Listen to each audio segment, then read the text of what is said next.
दरभंगा में राहुल गांधी और तेजस्वी यादव की यात्रा के दौरान देश के यशस्वी प्रधानमंत्री परम आदरणीय नरेंद्र भाई मोदी जी एवं उनकी स्वर्गीय माता जी के लिए बेहद अभद्र एवं गंदी भाषा का प्रयोग किया गया।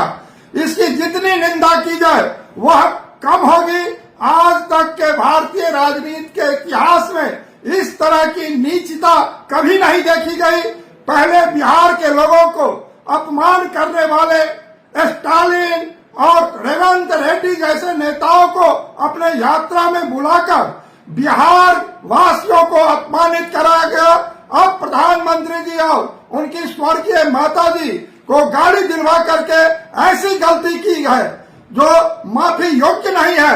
बिहार की जनता आने वाले बिहार विधानसभा के चुनाव में ओछी मानसिकता वाले नेताओं को करारा जवाब देगी। पीएम का अपमान नहीं सहेगा हिंदुस्तान।